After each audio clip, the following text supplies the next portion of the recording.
Bem-vindas e bem-vindos a mais uma análise a fundo. Hoje, o material que a gente tem em mãos é, olha, um verdadeiro oásis no meio de um deserto narrativo. Com certeza. O cenário é o período dos juízes em Israel. Uma época que as nossas fontes, que são as introduções das Bíblias de Estudo Holman e NAA, descrevem assim, sem rodeios, como sombria, caótica. Moralmente falida, né? Exato. É a era do cada qual fazia o que parecia direito aos seus olhos. E no meio desse caos todo, surge essa história. Curta, quase um conto, que se destaca como, sei lá, um farol de bondade, de fé. De lealdade. E o que torna essa história tão fascinante é o design literário dela. Apesar de ser curta, ela é incrivelmente bem construída. Ambas as introduções que a gente analisou tratam ela quase como uma peça de teatro clássica, sabe? Com uma estrutura bem definida. Muito nítida. Tem uma crise que parece sem solução, aí vem uma complicação que aprofunda o drama e, no final, uma resolução que é surpreendente. É uma verdadeira obra de arte narrativa. Exato, e essa é a nossa missão aqui hoje. A gente vai mergulhar nos detalhes dessa história, usando esses guias para entender não só o que acontece, mas por que isso importa. Quem são essas personagens, quais são os grandes temas em jogo e, principalmente, como é que essa pequena narrativa pessoal acaba tendo um impacto tão gigantesco na história bíblica como um todo. A história começa, como tantas outras, com uma crise muito humana. A fome.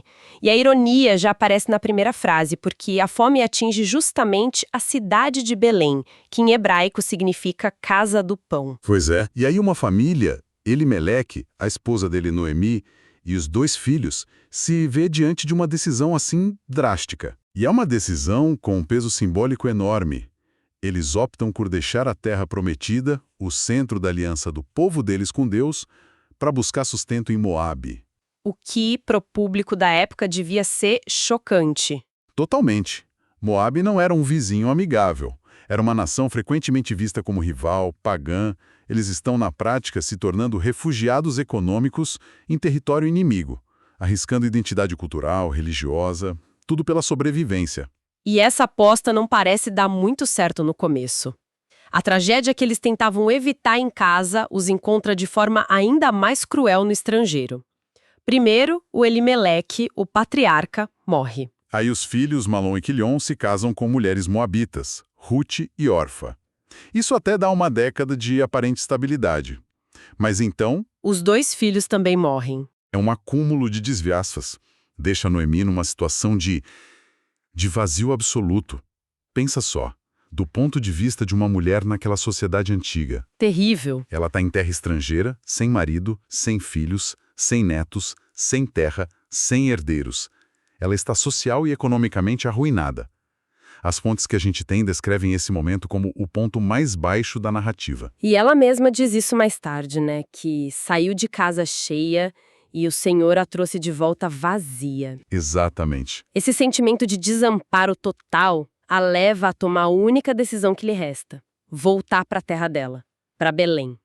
Mesmo que não tenha nada esperando por ela lá. E é nesse caminho de volta que a gente tem a primeira grande virada da história. A despedida. Isso. A Noemi se vira para as 2 noras moabitas e as libera de qualquer obrigação com ela. Ela insiste para que elas voltem para suas famílias de origem. E a lógica dela é brutalmente pragmática. Ela diz: voltem, minhas filhas, não tenho mais filhos para dar a vocês como maridos. Eu tô velha demais. Meu futuro acabou.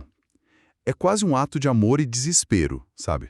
Tentando poupar as 2. Exato. De um futuro miserável ao lado dela. A Orfa, chorando muito, entende a lógica, beija a sogra e parte. É uma decisão perfeitamente racional, compreensível. Mas Ruth não. Ela se recusa. Ela se agarra a Noemi. E é aqui que um conceito fundamental, que as introduções que lemos destacam como a chave de todo o livro, entra em cena. A palavra hebraica hesed. E é crucial entender que hesed é muito mais do que bondade ou amor, como geralmente é traduzido. Hesed é uma lealdade que nasce de um pacto, de um compromisso. É um amor fiel, que age independentemente das circunstâncias ou dos sentimentos. É uma devoção que se prova com atitudes. Isso. Isso é interessante, então não é só um sentimento, é uma ação que define um relacionamento. As fontes dão outros exemplos disso na época, ou a atitude da Ruth era uma exceção radical? Era absolutamente radical. O que Ruth faz vai muito além de qualquer obrigação social ou familiar. Uma viúva estrangeira, sem filhos, não tinha nenhum dever legal para com a sogra. A atitude dela de se recusar a abandonar Noemi no momento de maior vulnerabilidade, isso é a personificação do Hesed, Ela está demonstrando um tipo de lealdade que na teologia hebraica é mais associado ao próprio Deus na sua relação com Israel. E a declaração dela é uma das mais poderosas de toda a Bíblia, selando esse compromisso. Ela diz para Noemi: não insista para que eu a deixe. Aonde você for, eu irei. Onde você morar, eu morarei. O seu povo será o meu povo, e o seu Deus será o meu Deus. É uma renúncia completa a tudo que ela conhecia. Terra, família, deuses. Tudo por lealdade a uma sogra idosa e desamparada. O que é fascinante aqui, e ambos os guias que a gente tem apontam para isso, é como a benevolência humana se torna o canal da providência divina. É através desse ato radical de recede de uma estrangeira que a história da Noemi começa a virar. A maré muda de direção. Exatamente. A maré, que só trazia perda, começa a mudar por causa da escolha de uma única pessoa. A lealdade de Ruth abre a porta para a redenção. E essa declaração de lealdade muda tudo. Elas não são mais só duas viúvas voltando para casa. É o início de uma nova família, contra todas as probabilidades. Mas a questão prática continua. Como elas vão sobreviver ao chegarem em Belém, agora como as mais pobres entre os pobres? É a Ruth quem toma a iniciativa. Ela invoca um direito garantido pela lei mosaica, a prática de respigar ou rebuscar. Ah, sim. Isso permitia que os pobres, os órfãos e as viúvas entrassem nos campos depois da colheita para recolher as espigas que os ceifeiros deixavam para trás. Era uma forma antiga de previdência social. E aqui, o que poderia ser visto como mero acaso, a narrativa apresenta claramente como providência. De todos os campos que ela poderia ter escolhido, ela por acaso acaba no campo de um homem chamado Boaz. Exato. E quando ela volta para casa e conta para Noemi, a reação da Noemi é imediata. Ela reconhece o nome. Boaz não é um estranho. Ele é um parente próximo do falecido marido dela, o Elimeleque. E isso coloca numa posição social e jurídica muito específica. Exatamente. Ele é um goel, uma palavra hebraica que as nossas fontes traduzem como parente remedor ou resgatador. E para mostrar a centralidade dessa ideia, a raiz hebraica para resgatar, Gaal, aparece 23 vezes nesse livro minúsculo. 23 vezes. Sim, o goel tinha uma série de deveres para com a família estendida. Se um parente caísse na pobreza e vendesse sua terra, o goel tinha o direito e o dever de comprar de volta. Para manter a propriedade na família. Isso. E o que é crucial para essa história, se um homem morresse sem deixar filhos, o goel poderia se casar com a viúva para dar continuidade ao nome do falecido e proteger sua herança. E a forma como Boaz é apresentado é notável. Um ponto que as introduções que a gente tem realmente enfatizam é como ele é uma figura rara na Bíblia. Um personagem uniformemente positivo, íntegro, generoso. Um contraste gritante com os homens egoístas e violentos que dominam as histórias do livro de Juízes. Desde o primeiro momento, ele trata Ruth com uma bondade extraordinária. Sim, ele não só permite que ela respigue, mas oferece proteção, água, comida. E até instruir os trabalhadores a deixarem cair mais espigas de propósito para ela. E ele explica o porquê. Ouvi falar de tudo que você fez por sua sogra depois da morte de seu marido. Ele reconhece o Hesed e o recompensa com o seu próprio ato de Hesed. É um círculo virtuoso. Isso tudo culmina naquela cena mais ousada e tensa da história que acontece na eira. Seguindo um plano elaborado pela Noemi, Ruth vai à noite ao local onde Boaz está dormindo. Depois da celebração da colheita. Isso. Ela descobre os pés dele e se deita ali. Tenho que admitir, a cena na eira é audaciosa. Para os padrões da época, Ruth não estava correndo um risco enorme de ser mal interpretada por ele e pela comunidade? Um risco gigantesco. Era uma atitude que poderia ser facilmente interpretada como imprópria ou sedutora, o que arruinaria a reputação dela para sempre.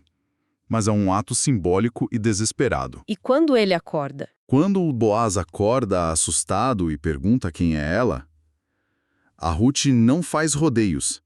Ela pede que ele cumpra seu papel de Goel, usando a expressão estenda a sua capa sobre a sua serva. Que era um pedido formal de casamento. Exato, de casamento e proteção. E a reação do Boaz é, mais uma vez, o auge da integridade. Ele não se aproveita da situação. Pelo contrário, ele elogia a lealdade dela mais uma vez, mas explica que tem um obstáculo legal. Sim, existe um parente ainda mais próximo que tem o direito de resgate antes dele. E o Boaz promete resolver a questão, mas da maneira correta, publicamente, legalmente no portão da cidade. E é importante lembrar o que era o portão da cidade, né? Exatamente. Não era só uma entrada. Era a prefeitura, o tribunal, a praça do mercado, tudo num só lugar. Fazer isso publicamente, na presença de 10 testemunhas, garantia a total legitimidade do ato perante toda a comunidade. Ele está protegendo a reputação dela e a sua própria. Então a história caminha rapidamente para sua resolução. Boaz vai ao portão, encontra o outro parente e apresenta a situação. Ele é astuto.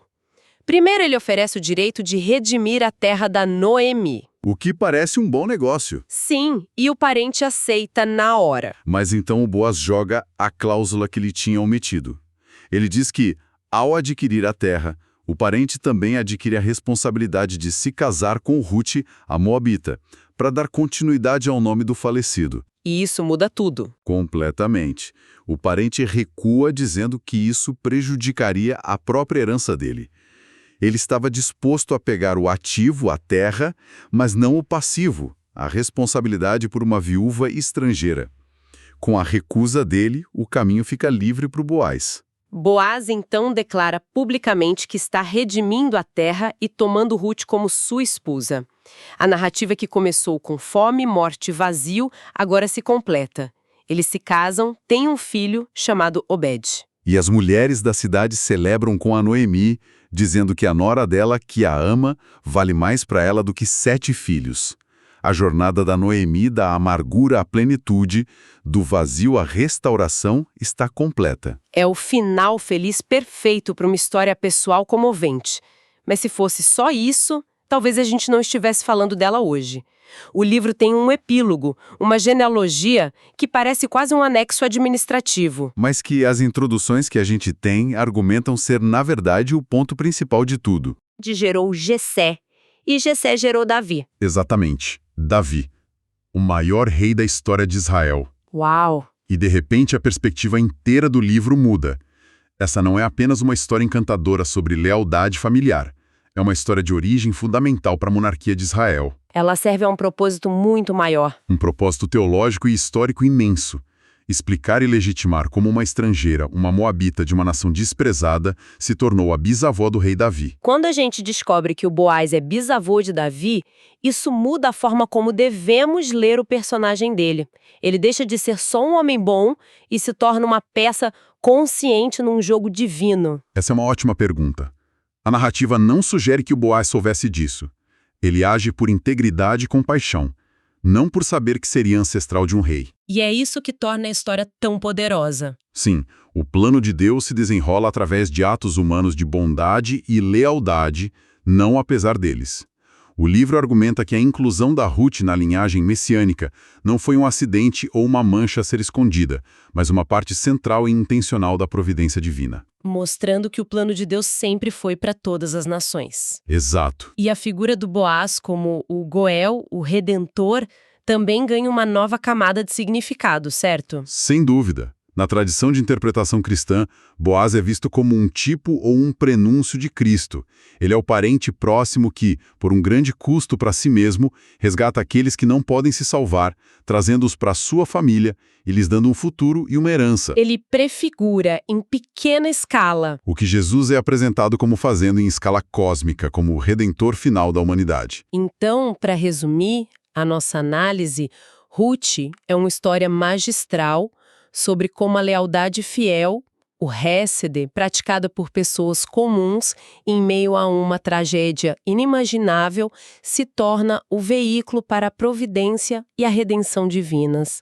É sobre como pequenos atos de bondade não são pequenos de forma alguma e podem ter consequências que ecoam por gerações, moldando o destino de uma nação. E um pensamento final que a estrutura do livro nos convida a ter é sobre seu gênero literário. Ele é construído como uma comédia no sentido clássico, uma narrativa que se move da desgraça para a felicidade, do caos para a ordem, do vazio para a plenitude. E isso levanta uma reflexão interessante para nós. Qual seria? De que forma pequenos atos de lealdade e bondade hoje, o nosso próprio Hesed no dia a dia, podem estar semeando sementes de redenção em situações que parecem perdidas.